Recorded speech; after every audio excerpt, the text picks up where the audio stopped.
Oof, what is going on YouTube? So I haven't had to update in a little while since I had sat in that chair and talked into the camera. I've been working a lot lately, so I've got a few days off. So my first day off was kind of spending time with people, because I work a lot. And then these next few days, I'm gonna try and clean up my garage. Because it's a clutter, it's a mess. There's this big open spot, and this 240 is like halfway on the other side. Um, and then all this stuff just got crammed right here, so I'm gonna have to try and clean it out. May not be able to do that tonight. It is like 2:30 in the morning. I work night shifts a lot, so my body hasn't readjusted. Should probably be asleep, but I'm not. But if you guys know that the storms that hit the Tennessee, Alabama, and Georgia in that little region, um, there was tornado warnings and hail and all that stuff. So my cars ended up getting crammed in the garage. I mean, that truck's like a few inches from touching that 240, and then I had my WRX right here, like inches from touching that, and inches from hitting the side of the garage there. I was cramming every vehicle I could in here just in case it did hail, because we were getting a percentage of that. So we thankfully didn't, but if any of you guys got hit by hail, I hope that you did not get any damage done to your vehicles, or that you didn't get hit by it at all. That's one of the things I always fear having my cars parked outside is hail damage. It's always a big fear of mine. So that car's got a little bit of hail damage from past. It's on the roof, but overall it just needs a new paint job. I'll knock the dents out eventually. As for the S13, I haven't really done too much. I have cleaned up the power braces here, so they got kind of a nice little color going on. I just was testing to see what I could do with them. I had a friend of mine lengthen the lower control arms. Let's see if we can hit the light here, so you can see they've been welded up and grinded down. Just trying to clean them up, see what I can do with them. They're still not done. They haven't been boxed in yet, but they are a 40 millimeter extension, so this car should get a good bit of camber. I'm not going to give any type of numbers because I honestly don't know.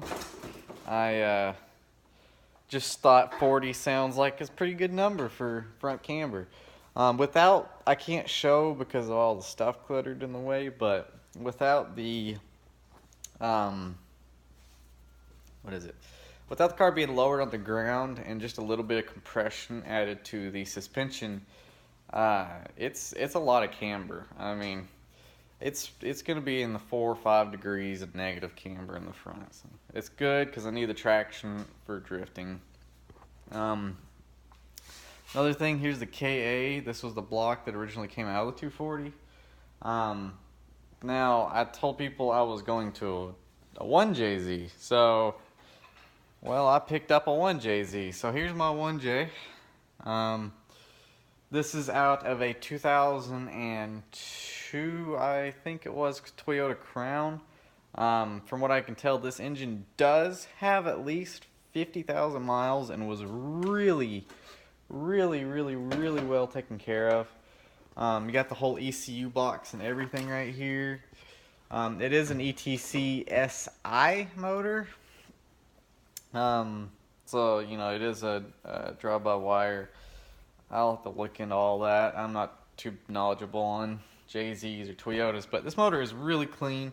It's got some wear on it, but when I went to go look for motors, or an engine, as people say, one of the things I always did is I looked in the valve, the oil filler cap, and checked the belts,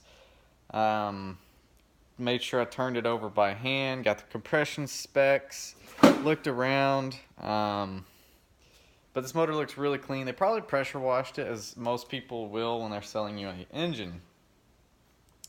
I mean, they're always going to try and gyp you somehow and make a dime.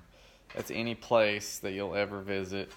So these people did try to kind of screw me over when I first went there. I ended up driving about 6.5 hours to pick this engine up. I had to borrow someone and take up their time to help me go down there and pick it up. Now, when I got down there, they tried selling me a 1J with a cam bolt, which is, you know, the big ass bolt that goes right here on the cam pulley. They tried selling me one with it completely like stripped off, like sheared to no return. And inside the oil filler cap of that engine, it was a little bit of gunk in there. This one, it's pretty clean. I mean, there's like nothing in it at all. I've already looked in there. It's a pretty well taken care of motor. They could have cleaned it out. Don't know if they did, but you know, it's clean enough. I am gonna reseal the engine, so I'm not too worried about previous maintenance history this engine's been through. I will recompression test it, reseal it. Probably gonna put bearings in the bottom end just to make sure everything's nice and freshed up. All I'm gonna do, I'm gonna keep the factory turbo on it. I thought was this the CT15. I can't remember the name of these turbos, but it will probably stay. I believe these push out a decent amount of power, and I'm really only looking for factory power. I'm not wanting to push much more than that, so I'm gonna keep it there. But like I was saying, the place did try to fuck me over on the first motor. I declined them because we couldn't even get a socket on the cam pulley or the crank pulley to even turn the motor over or the engine. So I was like, that's a fucking no-go there. I'm not going to buy something I'm going to have to repair. And it had a TPS was broken on it, the throttle position sensor. And I don't know where to get one for those. I don't know if you can just use a 2J one off a USDM one. But I'm not going to buy a 1J engine that has already got broken parts on it. One of the problems with going with a 1J, it is a perk and also a downside, is JDM motors are really expensive to buy parts for. I mean, it's not like building a KA. You can go find parts for this damn thing from an old Nissan truck that might work on it, or an Altima, or something else that came in the US and it's cheap. You can find it at a junkyard. This is like specialty order stuff. I mean, I'm going to have to buy something offline, have it shipped far, far away just to get it. Or luckily 1Js and 2Js are similar. You believe you can use a 2J, a lot of 2J parts from the USDM like IS300s and GS300s and stuff, and use a lot of the parts on these like water pumps and stuff. So it makes it a little bit more cost efficient than like an RB25 or something. But yeah, they tried to screw me over. I declined them, and they wanted to sell, and I guess not a bad review for me. So they pulled this engine out, and this was stuffed away in the back. I'm pretty sure this is the beauty motor that they take pictures of, but they actually send you a different motor when they ship you one. So this is the beauty motor, and I mean, it's pretty good health. The sticker on the front says 84,000 kilometers, which is a little bit over 50,000 miles, I think. All the plugs are in really good health. I have the harness.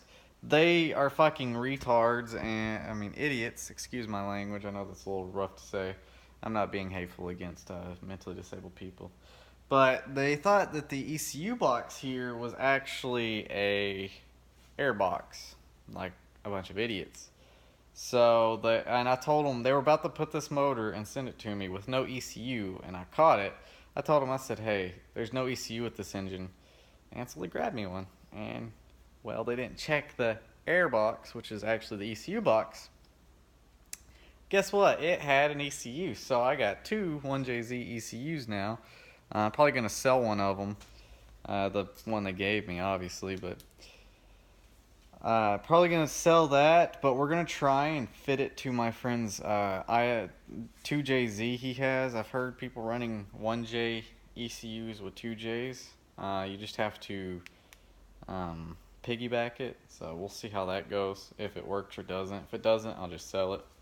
But the other thing is this right here. This is my CD009 350Z Trans. So we're getting solid. Now I have the bell housing, which is that's the J2 bell housing from that automatic transmission back there. There it is. That is actually a Toyota Supra GT or 2JZ GTE transmission. That's a 3040 LS trans, I believe is the number for it. So that's actually a good transmission. I might try to sell it. They're cheap, but someone's bound to buy it.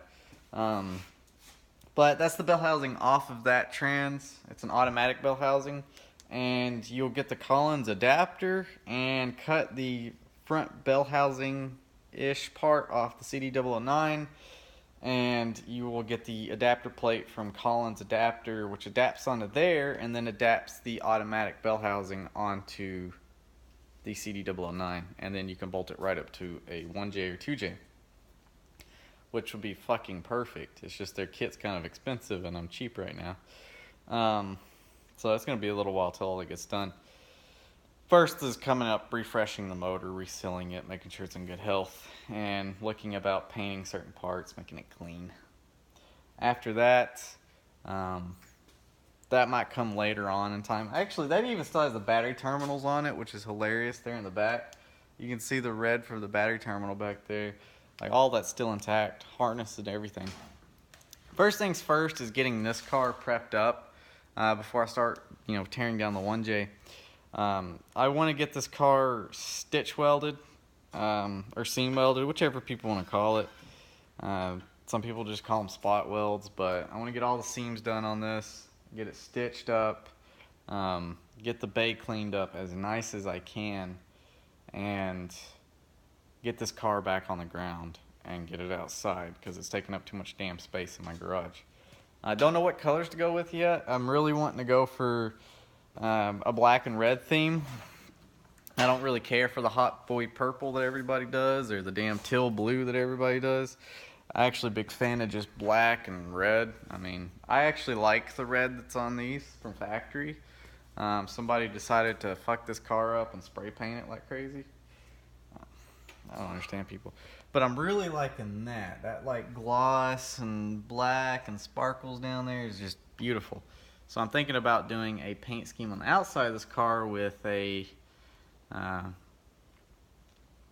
black and metallic flake of red maybe, or red with a hint of purple in there. Just give it kind of a mix up. But the engine bay and stuff will probably just be like a fire mist red. It's cheap. You can get it really cheap. And then the whole interior. I do want to get this car caged up eventually.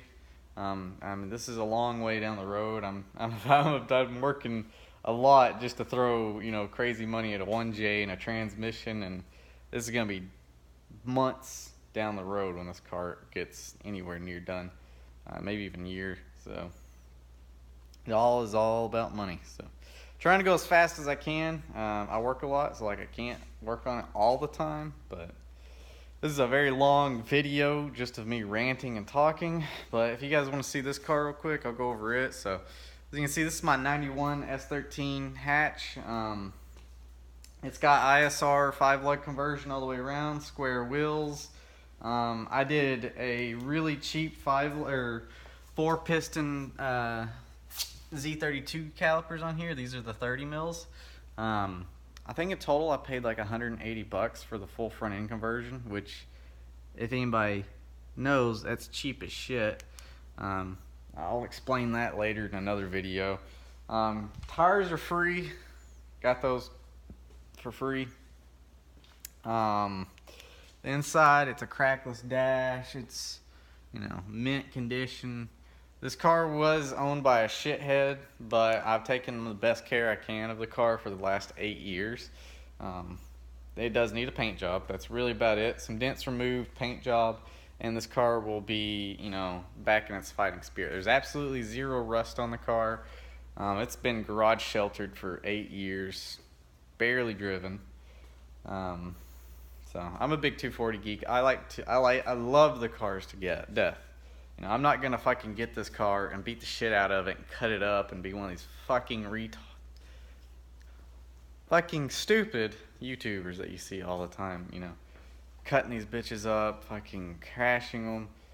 I can't fucking stand it. It pisses me off to no extent. Now, if you're doing it with an actual car, like one that's dedicated, like this one, this is going to be a dedicated drift car, but it's not going to be abused and hitting the walls on purpose.